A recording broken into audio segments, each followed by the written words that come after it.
he has, he really goes out of his way to support the leadership journey of women.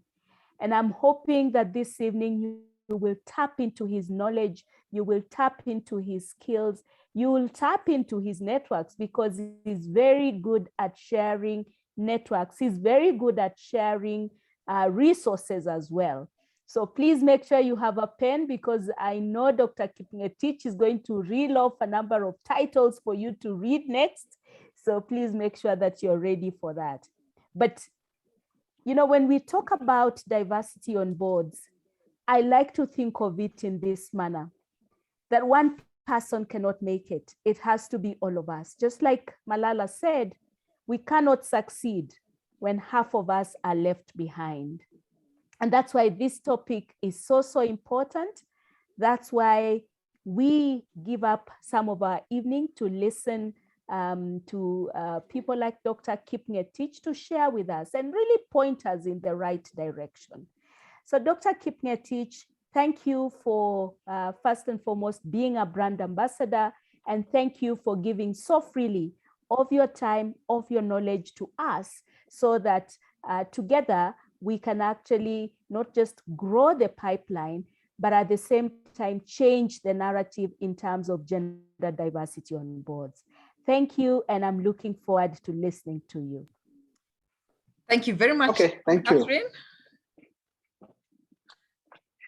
you. Yes, Dr. Yeah. Before we start the session, allow me to just let the participants know how the format will be this evening. So we'll have the usual plenary session for about half an hour. And then thereafter, we'll break into virtual rooms. And I'm pleased that I have 3 ladies, experts in their own right, who will be co-facilitating and leading the discussion. And you'll hear a little bit about these ladies as soon as Dr. Kipngetich is done. And then thereafter, we'll come back and the facilitators will just give an overview of how the session went, some of the issues that were raised so that we can share amongst ourselves. And then we will wrap up and close the evening. So we hope to close by at least 10 minutes to 8 so that we can allow Dr. to get home in good time. You can see he's still in his office at the moment. So to set the context for us this evening, allow me to just share a short video that talks about some of the contemporary issues that boards need to be looking at, because then Dr. will be touching on some of these issues as he goes along his presentation. So Kantai, shall we watch the video? 2020 was a year of unprecedented challenges for people and organizations, and the role of the board of directors has intensified. In 2021, boards will face an acceleration of existing challenges. To create long-term value, they will sharpen their focus on overseeing an agile strategy that addresses all stakeholders for the now, next, and beyond. In the face of ongoing uncertainty and emerging risks, boards will encourage more extreme scenario planning and stress testing, while prioritizing enterprise-wide resiliency to weather future disruptions and enable growth. How, when, and where work gets done will continue to transform in 2021, and boards will broaden their remit to include strategic workforce issues, while leading on diversity, equity, and inclusion. The shape of business value continues to change, and more attention is being paid to environmental and social matters. As a result, more boards will embrace ESG as a business imperative. In meeting these challenges, boards will continue to reassess their own composition and how they effectively govern for the future. Find out what boards will be focused on in 2021.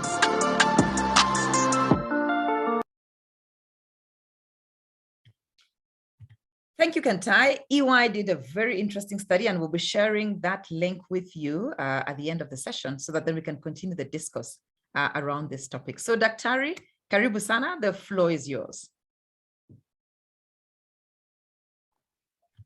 Okay, thank you very much, Rose, and thank you, Catherine, for inviting me. And welcome all the participants. I hope there are some men inside the forum. I know this is a Women's on Board forum, but I'm a man and I'm an ambassador. So don't fear. You can bring your spouse along to listen to this conversation. Now, of course, it's obvious that women are not well represented in many boards. But Kenya is one of those few African countries where we are making significant progress going forward. And I'm glad that those of you who are members of Women on Boards have expressed that interest to make your contribution at the highest decision-making organ of an organization. I know beyond, of course, the board is the AGM for the directors and the shareholders. That the AGM is really the highest decision-making organ, but it's the board that where things happen. Okay, by the time you go to an AGM once a year, it's just basically a chorus. And if you look at the people who come to AGMs, it's not the significant shareholders. The significant shareholders push their issues through the board. So the board then has become a critical decision-making organ of the organization. And that critical decision-making organ, the core business of a board is oversight. Now, oversight has been interpreted in many ways. There are others who try to micromanage. There are others who keep too long a distance, and so therefore they abdicate their responsibility. So oversight is actually a continuum. If, for example, an organization requires greater, look at what you do, is the board then zeroes in and comes close to micromanaging. But if, for example, you have very strong management that knows its responsibility, then the board then begins to retreat and take a bigger, and a step backwards and say, okay, guys, we think we can trust you to run the organization, and our oversight role becomes very light. So the heaviness and lightness of oversight depends so much on where the organization is, the quality of management that you have employed, and their experience to run things. I remember one time when I was in KWS, some of the board members said, we are coming here basically to just, tick a box. Why? They said, you guys in management, you seem to know what you are doing, and your level of integrity is high enough for us then to know that things are running well. So the heaviness or the lightness of oversight depends so much on the relationship between the board and the management and the experience there too. The other thing which has come these days is boards then take responsibility. I know generally day-to-day management takes responsibility, but legally now also the board takes responsibility. There have been so many cases of mismanagement and you'd say corruption and running down of companies, and the boards were saying it's the management responsibility. But nowadays, the way corporate governance has been framed, the board takes also responsibility for anything that goes wrong in the company. It also takes in the accolades if things go right. So it has to be a well balance between oversight and responsibility and how you mix them with the management. And so therefore, part of today's session is we are going to talk about compliance and competitive advantage. Now, compliance is more light oversight, where you mainly tick a box. Competitive advantage talks about, are you participating in creating that unique value proposition of your company to the marketplace? Now, boards must, from the outset, focus a lot on creating that unique value proposition to the marketplace. A company's competitive advantage will be determined so much by the direction set by the management, approved by the board, or sometimes even some of the key board members have so much knowledge they can actually make significant contributions into determining the direction a company goes, including its unique value proposition. Now, if you're a board member, one of the things that you should ask in any board is, how different are we from our competitors? It could be our customer service is superior and nobody can copy it easily. Remember, it's very difficult to say nobody can copy what you do. It is whether that company, other company can actually copy easily. So competitive advantage will come from very narrow spaces now. That is why companies focus a lot on data science, how you analyze data in your company, so that then you see, where are we unique? Is it in customer? Is it in supply chains? Is it in quality of employees? What is it that makes us unique, or a combination of them? And if you carry a combination of unique value propositions, then you can tell that that company will have a competitive advantage over the long term.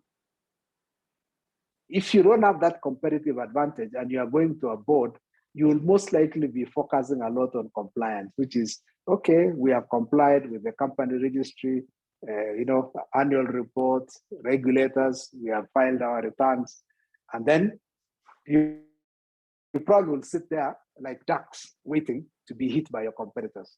So when you enter a board, you must then ask yourself, am I here to just tick a box and make sure we comply, or I am contributing to the direction of the company and making sure that that direction gives us a unique value proposition to the marketplace and makes us sustainable. That is survival in the long term. Now, if you go to a company that has secured that long term, then you could as well cork the champagne, because then you are in pole position to then drive the company places. Now, if you are in a company then that is struggling, okay, then you might say, is it us who are following in the wrong direction, or we are not seeing our unique competitive position? Some companies are small in an industry, but they offer very strong value propositions that can make them sustainable and very strong. For example, in the insurance industry, Jubilee is the most profitable. So that's our unique value proposition, is we are the most profitable, and it has been that way for almost 17 years. So we have a unique value proposition that puts us in a very unique position. But I know some smaller companies which deliver a higher ROI than Jubilee, and they have just remained small. So they have unique customers that they are serving so well, and their sales revenue is small, their profitability is very strong, but they deliver a higher ROI than us. And they just want to remain small. They don't want to go beyond that. So as we take a higher risk, we are a universal insurer, and so therefore our focus a lot is on profitability. We are the most profitable, and we want to stay in that position, because then we deliver a unique value proposition to our shareholders. And for that to happen, then we deliver a unique proposition to the customers. So it is important for you, when you enter a company at the board level, you ask yourself, am I just here to comply, or I'm here to contribute to our journey of delivering a unique value proposition? And that's where the competitive advantage will come from. It could be, as I said, from customers, from supply chain, from employees, or from the way you utilize technology. Because technology also can give you a unique value proposition. So, therefore, going forward, okay, when you enter a board, one of the things that's, and I sit in several boards, we look at is board diversity. Is the board diverse enough for it to challenge each other to deliver that unique value proposition? And there are three things that boards must then be thinking through. The first one is expertise. Now, expertise is important, especially when you now go into board committees. If, for example, you are an accountant, typically we will make an accountant board committee chair of audit committee. Okay, board audit committee chair, because then they have the skills. Okay, if you are in a hospital, the core business, probably the medical committee, would typically then be chaired by a medical doctor. So it is important that you have the expertise. So therefore, you need to ask yourself, if I want to join a board today, what expertise am I carrying to the board? You must be an expert in something, because that is what you are contributing to that company. And so if you go to many boards today, it is either a lawyer or an accountant or a techie, but there are some skills which are required these days because of the complexities of the environment that are coming in. For example, because of ESG, environments, the society and sustainability and governance, we now bring in skills which typically were not there before in many boards. For example, because of ESG, people are now bringing environmentalists, people who have an environmental background, into the skill sets that are required in a board. Others, because of understanding society and its cultural dynamics, they are bringing in anthropologists. So these are skills which previously were shunned or they were thought they were not necessary. But because of the complexity of today's world, those skills are beginning to come on board. So those of you who are environmentalists in this forum, social scientists, your time is coming for you to come into the boards so that then you make your contribution, because then you complete the diversity of the skill sets which are required. But the most important thing is you must be an expert in something, because that is the value you are bringing on board. Why that expertise is important? Because you then bring perspectives. If, for example, the marketing director in a board is making a presentation on, say, advertising or promotion, if you are a social scientist, say an anthropologist, you bring in cultural perspectives that people would probably, who have done a marketing course, would never have seen. How customers will react, because then you know society pretty well. Then that is the value that you bring on board, the perspectives that are required within a board environment, so that then you can advise management correctly on what to consider, probably what they never saw. Okay. One of the books that I have read is by a Nobel scientist called, an economics scientist called Richard Taylor. And he talks about nudge theory, which is behavioral economics. Now, if you are a marketer and you read that book, Nudge by Robert Taylor, it gives you a different perspective and how, for example, tipping points are arrived at. So it gives you a perspective, because then you have that background of economics and behavioral science put together. That brings in behavioral economics. So that's our perspectives that you bring to the board, and then that is the value add that you are bringing on board. So knowledge, expertise, perspectives becomes a critical component when you are coming into a board. And then now you improve the delivery mechanisms of that board. Then the second part of diversity is in terms of, demographics. Now, we at Jubilee Holdings Board, we are not trying to bring somebody below the age of 30 to see whether they can bring perspectives on how to advance insurance to young people. And so therefore we are looking for somebody below the age of 30.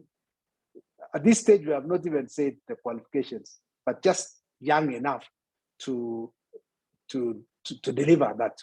Why? In 2018, our holdings board met and said, we should not be any longer be an insurance company, but we want to be an IT company selling insurance plus plus. So it changed the perspective, which is we are not in the business of insurance using technology. We are in the business of technology selling insurance. Now, the older people in the board are then saying, as we have not interacted that much with technology, okay, we need younger people who, if an IT presentation is made, they see it from the perspective of young people.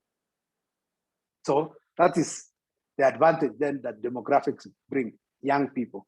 We also have gender. You know, many boards have been male dominated, but women bring in perspectives that men typically ignore, okay? So we need to understand, if you read the book, Men Are From Mars and Women From Venus, it just tells you about men and women perspectives are very different, okay? And so therefore, we need then that diversity on gender that then they bring to the board.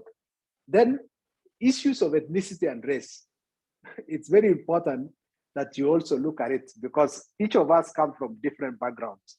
Even people who are from urban areas gives you a different ethnic perspective, you know, urbanites. So such perspective, because our customers, remember, are also diverse. So when you bring that diversity to the board, you improve the perspectives of how you fit in. So if, for example, you are invited to a board, you should also be negotiating with them and saying, hey guys, I think probably I belong to one group that's already advantaged in that board. Probably you should be looking for somebody that fits that perspective because your customers are like this, or your marketplace is like this, or your business environment is like this. So then there is also the issue of religion. Don't underestimate, you know, religious diversity in the board.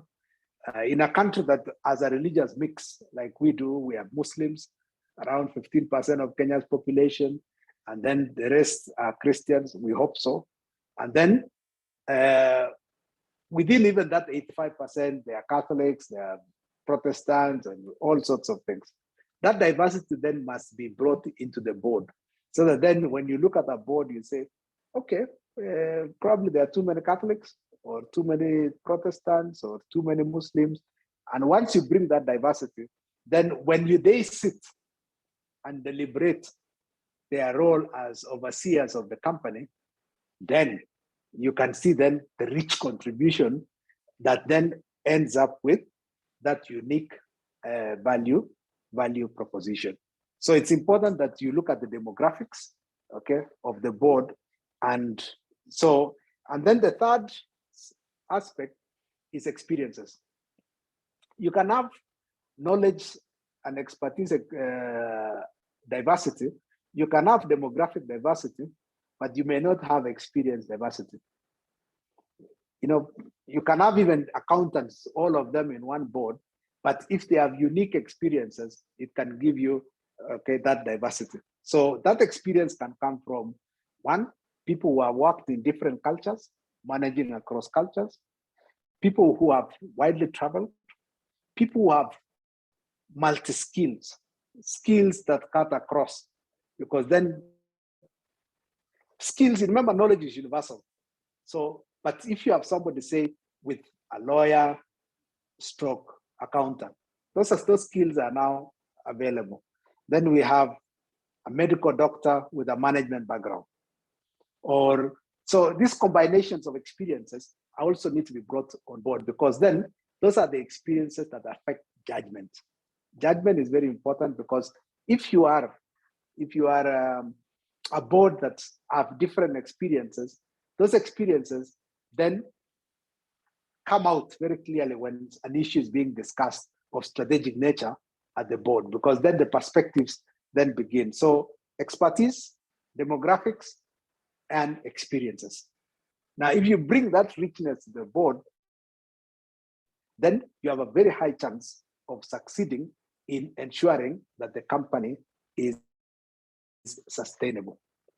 Before I stop there, the other thing I would mention is, then what is the role that you are bringing on board, okay?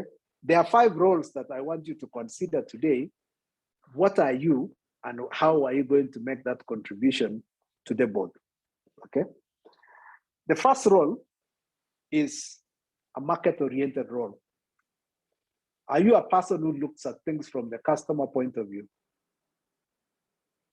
Who always judges things when we make a decision? Is like, how will the customer take that decision? That decision we call a market-oriented role. And there are people who are very good at it. People who can even just tell you that the product will not work because then they see things all the time from the marketplace. The second role is a business driver, somebody who looks at P&L, somebody who focuses a lot on, the bottom line, the return on investment, the return on equity, the return on assets, the return per employee, that is a business driver role, okay? Accountants typically play that role. They are by training, they are conservative. So accountants are always business drivers. Sometimes even they forget about the customer, okay? But you need that role for somebody who is always looking at the metrics that deliver results and results from the business side. So is that a role that you are good at? Okay.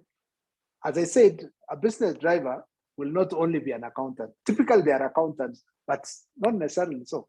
It could be just the way your nature is, you're always gung-ho about the business results. The third role is that of a calming influencer. Typically, it's like a parent role. Now, if you look at people who end up being chairmen are usually calming influencers. Usually they are the dad and the mom of the board. If there's a conflict, they are the ones to cool fires and say, let's take a break, let's cool off, let's discuss more, So if you want to be a chair, you have to sort of reposition yourself. Sometimes you can begin with market orientation, then sometimes some of the things you are driving don't make business sense. Your mind then becomes a business driver. And then as you grow older, typically, you become a calming influencer. So that radical hothead then comes because then you have grown older, your experiences are bigger, and so you become a calming influencer in the board. Okay, so if you look at your typical board chair, is a calming influencer. Then you have the fourth role is called a hard taskmaster. Okay, there's a psychometric test called the Belbins. Okay, which I would like you to read about it. You can Google Belbin psychometric test, and it's a role called a plant. That role of a plant is the radical in the board. Typically, don't have more than one. You can have 2 or 3 customer market oriented. You can have 2 or 3 business drivers. You can even have 1 or 2 calming influencers, mom and dad, but please only have 1 plant, 1 radical fellow. Okay.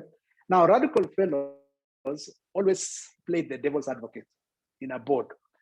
They look at a board, and if they are a little boring, they will throw a spanner in the works, and that our competitors are thinking like this. You guys are just thinking of ticking a box. Our competitiveness is not that sharp. Competitors will catch up with us in the next 6 months. Yet you keep saying we have a 3-year advantage. So that everybody now wakes up and is like, hey, what did you say? You want to say we will lose our business shortly. That is the role of a radical in the board. Just have 1, okay? If you have too many, then no business goes on because they argue forever. But if you have 1, okay, typically then the plant or the hard taskmaster will graduate to a business driver. So ask yourself, where am I? Am I that one? And then the 5th role is a networker. A networker is somebody who has connections. Connections with industry, connections with business associations, connections with regulators, connections with government, connections with international partners. What are you bringing to the board? You know, you need such people so that then it improves your possibility space. Your thinking space expands, because something which looks almost impossible because of the circumstances that we are in, probably at country level, a networker can tell you, we can do this, and I have connections in Asia, in Europe, in America, you know. For example, Elon Musk with his SpaceX, he's a South African, but he said his possibility space in South Africa was too small. So he moved on to America. And America then accorded him the thinking space to do what he has done already with SpaceX, with Tesla, and things like those. So networkers open your minds to bigger possibilities. And so all of us have these traits. Nobody has those traits alone. You know, some of you probably have all these traits, but one typically at any one time is dominant. So we need then, therefore, to start saying, when we have this mix of expertise, of demographics, of experiences, and then there are personalities. All these personalities, when they come on board, you will have a very rich board that then begins to oversee management. And if you have very strong management in the process, success has a very high chance. It does not guarantee success, but success then has a very high chance in that organization, because then you have strong management, very experienced board, very rich board, and when you mix the two, then success has a very high chance. So I will conclude by saying the following, that my own experience over the years, I have been a CEO since 1998. So probably it's time to get off the stage. So if you do these things right by doing the following, then being a board member and running an organization that wants to succeed, as I said earlier on, has a very high chance. So number one is nomination. Now you must present yourself to be nominated. It begins by writing a good CV. So make sure that your CV is right and it's written in a way that brings out all those things I've highlighted. When I receive some CVs, sometimes it's not clear who they are. So you rely on what you see in the press. But what you see in the press is an interpretation of a media house, of an individual. Sometimes it's sponsored, but it is you to sell yourself. Present yourself for nomination. I was chairing a nomination committee on Thursday. We were trying to pick board members for one of the institutions where I chair. And we went through several CVs. And the ones that stood out for me were those which are well written. I could see the skills the person is bringing, even without me knowing who they are. So it's very important that you present yourself at the nomination stage with an excellent CV. If, for example, you're presenting for an interview, typically an interview for the board is not the one like one of management. It's usually typically probably a lunch with the CEO or a lunch with the chair or a group of board members, the existing board members. It is how you present yourself. It is your etiquette. It is your mannerisms. Okay, it is the way they have read your CV. Even the style of writing says a lot about your mind. Okay, can you fit into an existing board? So nomination. Number two is training. We need to train board members. Onboarding board members is not good enough. You must then train them by giving them courses that then expand the areas that we have talked about, the expertise, their experiences, okay, and then for them to discover their role, so that then they can play it correctly. So it would be nice if you can even do psychometric tests for boards, and then you know where the gaps are, and you try to strengthen those gaps. Number 3 is team building. Typically, a board should not exceed 2 years without going for some team building session. I know we are still recovering from COVID, but we are almost reaching the end of that COVID crisis. And so therefore, boards then should regularly meet now, probably some once in a year, some once, should not exceed more than 2 years. And they should now train them, go through some team building, so then they can gel, okay? Now, you know from group theory about if a board gels too much and know each other, then they will never challenge each other. So you must also know when to unfreeze a board. Now, that unfreezing is when they retire, others exit, and then others come in. If you look at the rules of corporate governance by CMA, they are just saying that after 9 years, somebody is no longer useful for the board and they have lost their independence.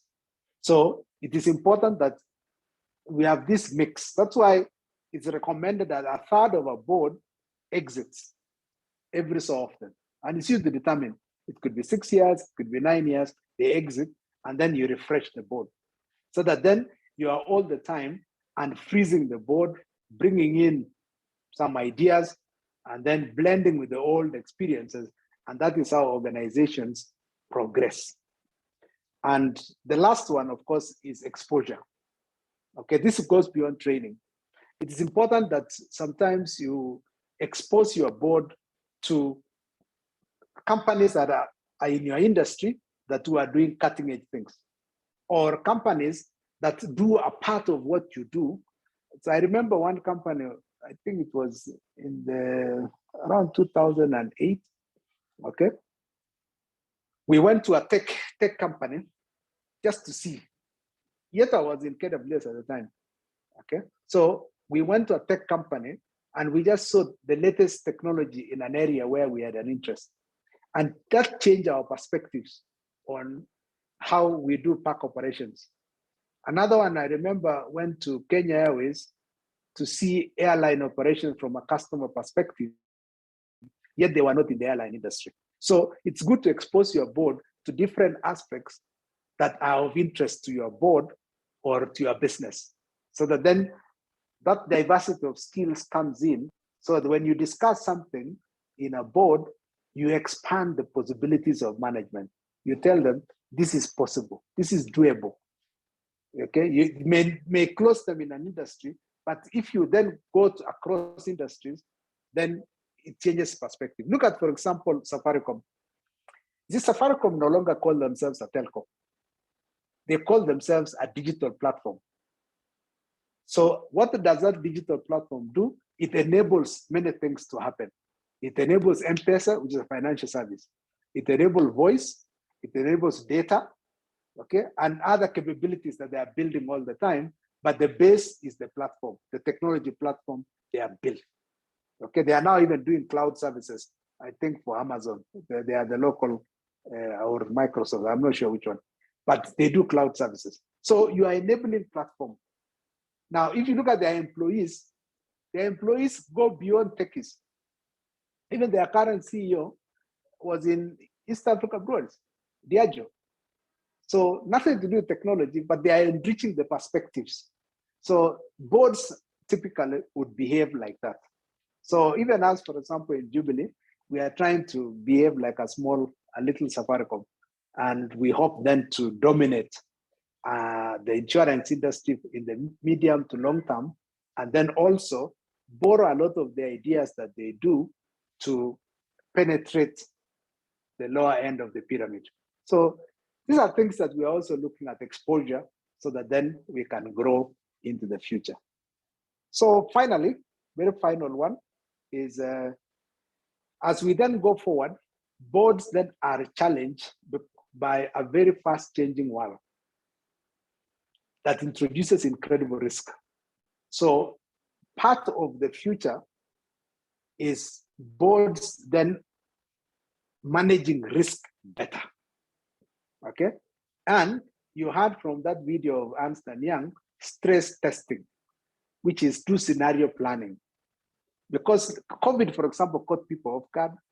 How do we make sure that we are never caught off guard again, or not given that shock that COVID gave us? Technology is changing so fast. We need to do a stress test. Every company should always do a stress test. But you as a board member to oversee, you must understand risk management and stress testing, so that then you are able to challenge management sufficiently on the potential risks that are there. Have they done a stress test, and how would you react if something happens? If you do that, then all I can say is board then will have done its role of overseeing correctly. I hope you never micromanage, but I hope also you never reach that point of hands off. So overseeing is something between hands off and micromanagement. And remember that overseeing also is situational. You will be moving along that continuum constantly, depending on the state of the organization. And if you do it correctly, I guarantee you, you will be a great board member, and many more women will be required in the boards. Thank you very much, and back to you, Rose. Oh, thank you, Daktari. Interesting perspectives around creating a value proposition and possibly looking at your role, whether you're market leader, oriented, business driver, calming influencer, hard task master, or a networker. Interesting. I guess my question then would be, these MCAs that we keep seeing throwing seats around as they do their oversight, what role are they? But we'll have that discussion another time, given this is an election year. So as I mentioned, we have a few ladies who are powerhouses in their own right. They have led or have been sitting in various boards within their career. So allow me to bring them into the platform to introduce themselves. And we'll start with Winnie Pertet. She will be leading one of the discussions in the room. So Winnie, you could unmute yourself and just give us a quick introduction of who you are and some of the positions that you've managed within the board situation. Thank you very much. Good evening. Let me start with the gentleman. Good evening, Dr. Kipngetich. Great insights from you this evening. I have learned. How are you? Yeah, very well. Good evening, ladies as well. My name is Winnie Pertet. In the board space, my first introduction to the boards was when I chaired the National Employment Authority Board a few years ago. Great learnings, that was government, great learnings from that. I currently sit on two boards. I sit in the general insurance business at Britam. I sit on their board. I'm also chairing the Nominations and Remuneration Committee at Kengen. So two different spaces, but also very, very interesting and exciting. I'm looking forward to the discussions this evening. Again, Dr. Kipngetich, great learnings. Asante sana. Back to you, Rose. Thank you, Winnie. So we should be able to learn quite a bit, especially around workforce transformation. I know you have a HR background, so it'd be interesting to hear some of your thoughts around that space. Up next, also an expert in culture. Yes. Thank you, Dr. Thank you. Yes, that's my passion. Okay, so up next is Zippy. Zippy, you on the call? Yes, I am. Karubi, quick introduction and perhaps some of the opportunities that you've had at the board level. Okay, I'm unable to unmute my video, but that's okay. Let me talk. Good evening, everyone. My name is Zippy Musiemi. Thank you, Daktari, as always. You never disappoint. I have spent over 20 years in the insurance industry, so I hear where Daktari is coming from. He has influenced me greatly in organizational change and in marketing. I have sat in past boards in AIBK, Association of Insurance Brokers. My first chairing board was a school, and I decided to start right at the village and turned a community school into a center of excellence, fully adopted by government. And I sat in the governing council of Kenya Security Industry Association.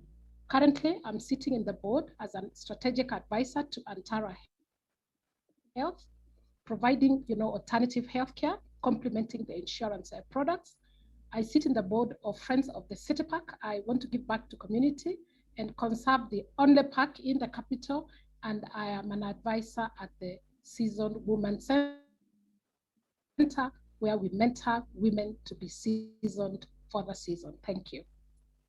Thank you, Zippy. Quite a profile there. I know, Dr. you had a bit of interest in the City Park, and I'm sure you'll be sharing that experience at some point. And our last co-facilitator is Christine Sabwa. Christine, are you on the call? Yes, I am. Thank you, Rose.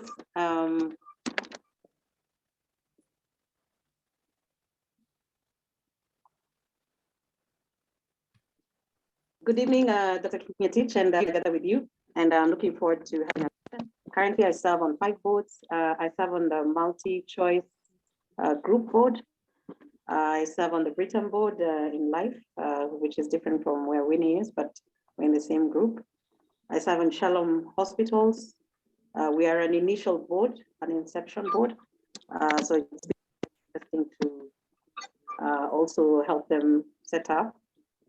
I also serve on the board of ACT of Kenya, which is a microfinance, serving groups and individuals, microfinance. Yes, so looking forward to working together with all of us. Thank you, Rose. Thank you, Christine. Okay, thank you very much, Christine. So those are the ladies. And as I mentioned earlier, we will have 4 breakaway sessions, and Dr. Kipngetich will then be the Rovim ambassador. We'll give about 7 to 8 minutes in each room so that then we have an opportunity to engage and interact and discuss some of the issues that were brought up this evening. So Kantai, over to you so you can break us up into our rooms, and then we'll come back to the plenary at the end of it all. So karibu sana. So as we wrap up, perhaps we could ask each of the chairs of the sessions to just give a 2-minute summary of some of the issues that came up so that we can learn from each other before we give Daktari the final word. So we can start with you, Winnie. I know your session was quite interesting. Lots of questions were coming through. So share a bit of what you learned within that session.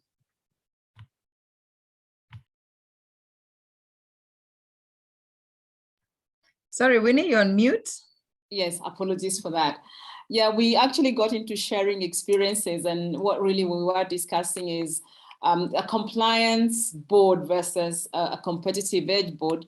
What seemed to come through is our experiences that ladies have had working with boards that have been selected, and they got themselves together as buddies. So what happens is conversations happen outside the board meeting, and they are brought into the board meeting. And by the time the meeting happens, a decision has been made, and therefore having the knowing what to do in such situations, having the right skills, and to make sure that you actually remind them that you're there, and whatever conversation was had there, it can go another way.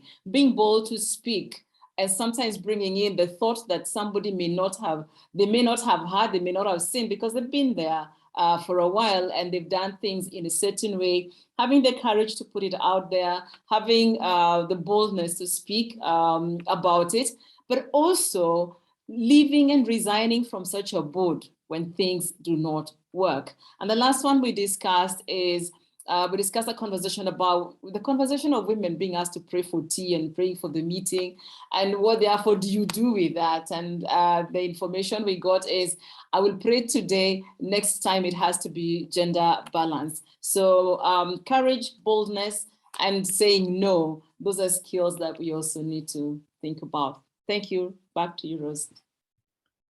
Thank you, Winnie. Interesting one about praying. I never quite thought about it, but now that you bring it up, it will be something that will ring in my mind. So thank you for that. Zippy? Okay, thank you very much. We looked at things that can actually affect a good board. The intentions are good, you want to deliver, but life happens. One of them is board politics. And how do you navigate them? You must know when to attack. You must know when to retrieve. You must know the moment. You must find the communication to bring that difficult conversation into the table. So as a leader, because you're there as a leader, to proceed. We also looked at things that come into the board. There's intolerance. There's a lot of bad blood that is not spoken. It is just acted out through. We have ego play. We have the founder syndrome. The person has appointed people as board, but you can't really do things. They want their mini selves to be represented in the board. You don't do it that way, the board just becomes dormant and doesn't really function. And that comes with frustration. Sometimes too powerful a board can make it very difficult for management to function.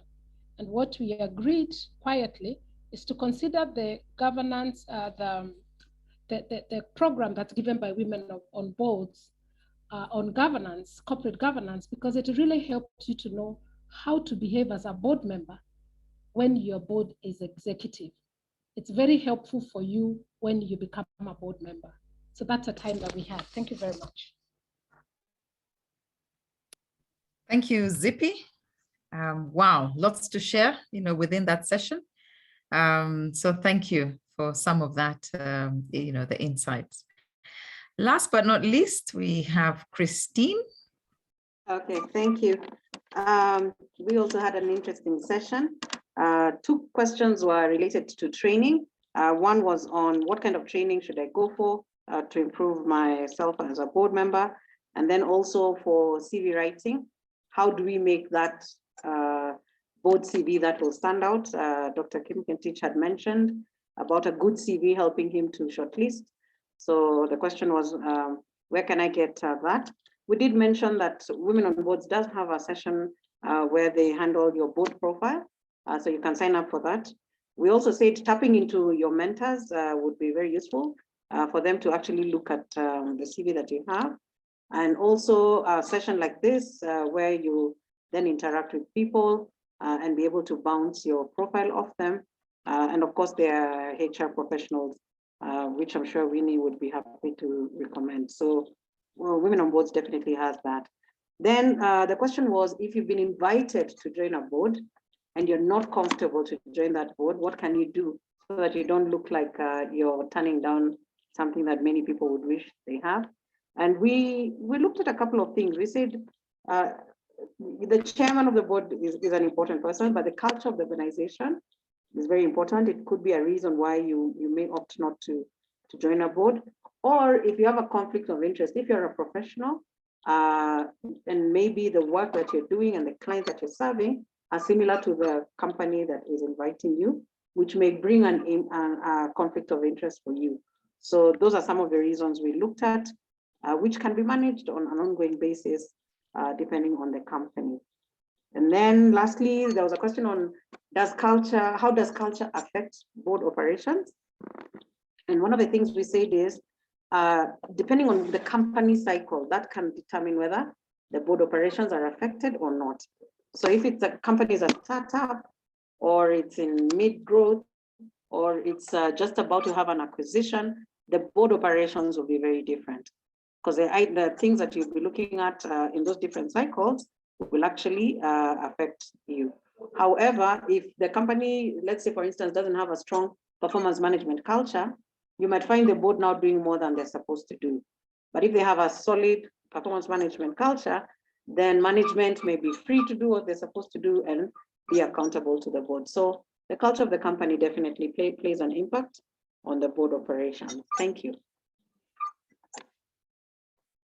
Thank you so much, Christine.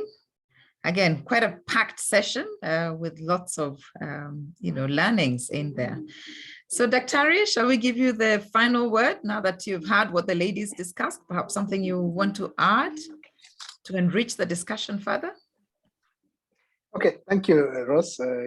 Those are very interesting reactions and to what I provoked, and I'm glad that they have expanded.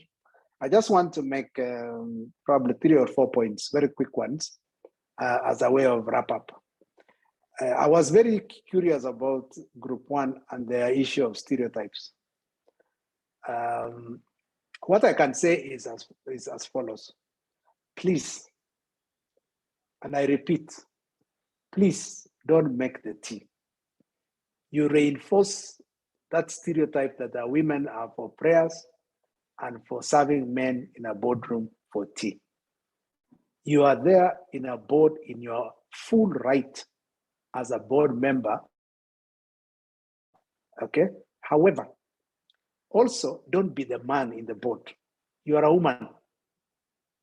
So the purpose of bringing that gender to the board is to bring in the mind of a woman, not the role of a woman at the household level. You can make tea for your husband. That's a household. But these board members are not your husbands. You are there in the board in your full right as a human being of woman gender. That is the key thing, you know. You bring that perspective as a woman because God made us differently. And it stops there. If you go for tea, umekosea, umepotea. And that is how then they say, let's pray. And then they say, oh, okay, Rose, you are the lady in this room. You are a prayerful woman. That is now where you get lost. So stereotypes, avoid those stereotypes of the role. Your role in the board is to bring in perspectives and content as a full board member. Okay, so I think that is clear. And don't be the man in the boardroom. There are enough men. Be the woman in the boardroom and bring the perspective of a woman in the boardroom from an idea perspective. The second one I got curious about is board politics. Now, siasa is everywhere. What is politics? Politics is a contest of something. It could be a contest of elections. It could be a contest of something, you know, that's politics. In the board, what is the contest? The contest is on ideas, perspectives of where the organization should go. Now, you have to understand that how do I navigate until my idea is accepted successfully by my colleagues? And remember, you're talking about between 7 to 11 people. Most boards are around that number. So you need to understand, if I have a radical idea, your job is how do I make sure that this radical idea is successfully accepted by your own colleagues and also management. Then you have to be a politician.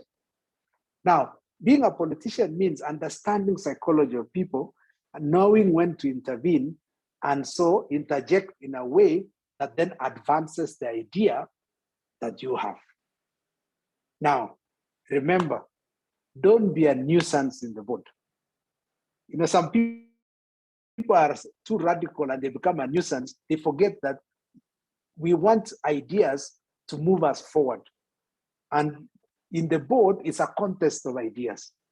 Now, if you have this contest of ideas and you are a nuisance, you will be thrown out of the board, because then the board says, we are not making any progress. You come here and you are not able to convince us on the direction you want us. So understand politics and political processes and how to make concessions, how to concede, okay? You know, how to articulate an idea and convince people. There could be some pre-board caucusing. It could be during the board, post-board caucusing, as you then advance your idea. Because remember, the organization must progress. It has to progress. So you can't be there and create a nuisance, because then nobody's listening to you. That's not the role of a leader. The role of a leader at that level is to make sure that you build consensus around ideas to drive the organization forward. So please read political books. I would recommend even basic books on politics, like 48 Laws of Power. How do you play the power politics in an organization to advance your ideas? Or even, books like The Prince. Me, I've read The Prince, I think 4 times. I've read 48 Laws of Power, in all, to just understand psychology of people and how to articulate my own ideas and push it through. Sometimes you take a retreat, sometimes you go frontal. That is politics. Understand politics. Okay. So in Kenya, we have played politics, but we can't move forward because people campaign for one election. Some people are already campaigning for 2027 when we have not done 2022 elections. We can't have an organization like that. Okay. Then there was the issue of I said something in the other meeting that I would like to state in the plenary now, which is the relationship between the chairman and the CEO is very important because they are the ones who are driving us towards the goal, a consensus on the ideas. So usually the chairman and the CEO meet before. And when they come to the board, they are coming to articulate the point of view and convincing the rest of the board. So it is very important that the two of them set three things. There are three things, which is the board setting, okay, the environment the board is meeting. Two, the tone, the way they speak is very important. And then the tune, which is the way they are communicating. What are they communicating the board and management? So if you have the setting which is right, the tone which is right, and the tune which is right, and that chemistry between the chair and the CEO, you would find that board members then begin to rally around that consensus because that initial consensus is there. But if you go to a board where the chairman and the CEO are not rhyming, it puts you in a very awkward position as a board member because then you have to choose, do I align with the chair or the CEO? And then now divergence then begins and the effectiveness of that board is jeopardized. So it's very important that the chair and the CEO have that chemistry. May not be there initial, but you do two subsequent meetings and training, they begin to gel, especially when it's very clear where the organization is going. And then finally, the issue of training and capacity building. It's important that you gain knowledge over time. These things about boards, I remember when I started off, I was very radical in boards. Okay, I was almost like a plant. But these days, I'm a calming influence. I've evolved. Okay, so I expect you also to evolve. And so I want to recommend one book for you as a must reading, because then we are developing you to be effective board members. And this is a book by Ram Charan. Some of you have read Ram Charan's book. I think the most famous is Execution by Ram Charan. So he has written another book, Boards That Deliver. So you can Google it. Okay, you can go to a bookshop and buy it, Boards That Deliver. And it will tell you a lot about board dynamics, board settings, the tunes, the tone, the culture, the context of ideas. So Ram Charan. Okay, so back to you, Ross. Thank you very much. Thank you very much, Dr. We could listen to you the whole night, but I know that every good thing must have an ending so that we can have another beginning as well. So thank you for your time. Thank you for always. Sorry. Oh, there's one by Fanis. So Fanis, I can give you exactly 30 seconds. Before Dr. goes away, what is this one takeaway point that he tells the CEOs, the women CEOs, what should happen in the board meeting? Oh, when you're dealing with in a board where the woman is a CEO. Yes. Is that, oh, okay. Okay, so, I mean, if you're a woman CEO, just be the CEO, that's one. Don't go there as if you are the secretary, the one that does typing for the board. You are equally a full member of the board, okay? You are representing management. Remember, and I want to emphasize this again, the board meeting is a management meeting. Okay, let me explain. You might not understand. You see, when you are going to a board, management is coming there with ideas to be counter-checked by the board. Okay, boards will always contribute ideas. They will set direction, but board papers are prepared by management. So therefore, the board meeting is a management meeting, but you're going there for your ideas to be checked again. It's like a verification process, a validation and verification process. That's why we talk about overseeing. What are you overseeing? You are not generating, you are overseeing. You are foreseeing management, that management is operating within certain boundaries, is operating within budget, is achieving its targets. So all these things is what the board looks at overall. Are we thinking correctly? Are we assessing risk well? You know, it's oversight. So whether male or female, the board meeting is your meeting. It's your meeting. And you are coming there and saying, this is the suggested direction of the organization. And so therefore, what do you guys think? And if the chair is aligned to you, then it moderates the debate and says, yes, go in that direction, we have agreed. And that is why we talk about board approvals, okay? The boards might suggest something higher, okay? In which case then the management must go back and probably write another board paper, or the debate is sufficient to conclude that issue and set the direction. But at the end of the day, when I go to a board meeting, it is my meeting. Me as the CEO of that company, it is my meeting, and I am going there so that then my ideas can be challenged. The management ideas can be challenged and people contribute. If, for example, there is a severe challenge to the ideas we are presenting, the board tells us, go back and rewrite the paper, but it's our paper. And then we come back and say, this is the way we have interpreted what you are looking for. And so therefore, so it is very important, don't go there and say, you know, him in a mama or your organization. No, you are the CEO, whether male or female, okay? However, there's also the other issue that you need to be careful about, which is don't be a prima donna in the board. I hope you understand what a prima donna is. No. Okay. Okay. You know, a prima donna is where you go as if you are going for a beauty contest in the board. You must be as professional as it can get. You know, men were designed in a certain way by God. They are very visual.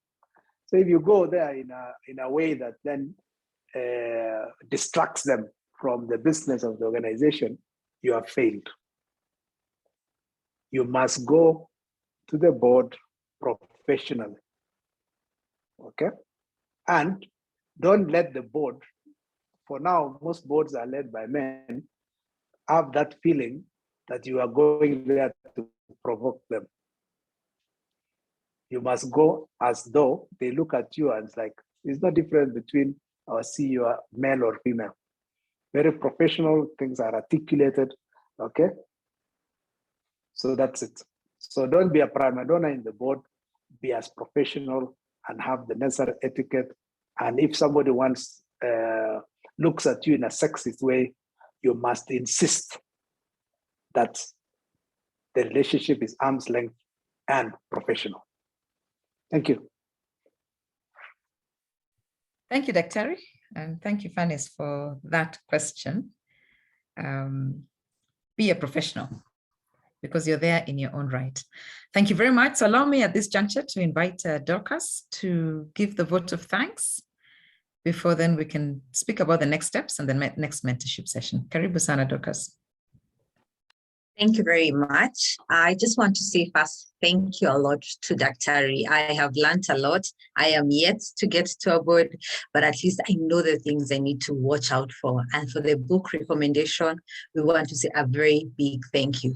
First and foremost, Catherine and the whole team, for the fact that if it wasn't for you, we wouldn't have gotten this chance to interact, to learn, to ask the questions, but also to understand what our role is as a woman in the board, because sometimes that serving of the tea and printing of papers and collection of things seems to be what we are always being forced or we find ourselves doing. So now we are hoping we'll be able to apply, but most importantly, thank you ladies for your contribution and your questions. I think it wouldn't have been this interactive if we were just listening. Thank you, Daktari, for your time. Hope you get home safely. And Sang, over to you. Thank you very much, ladies. Good evening. Thank you very much, Dorcas. A warm thank you as well to our co-facilitators, Zippy, Christine, and Winnie. Thank you for accepting to do this. So we have our next mentorship session next month in March, and that will be facilitated by none other than John Gumi. So interesting to hear about his experiences, especially in public sector, and how he's been able to manage conflict, difficult conversations between the CEO and the chairman, and even how he's been able to fire some of the CEOs and what are some of the things that they looked at the board. So lots coming up. We also have various events. Those are currently being shown on your screen. We have the board talk, that's on 10th of March, as well as the board profiling and personal positioning that will be on 31st to 5th of April. So sign up. You had it from the man himself. We need to be trained. We need to be upskilled. So this is a great opportunity. Thank you, Catherine, for the space. And to ladies, asante sana. God bless and see you in March as we engage with John. Good night, everybody.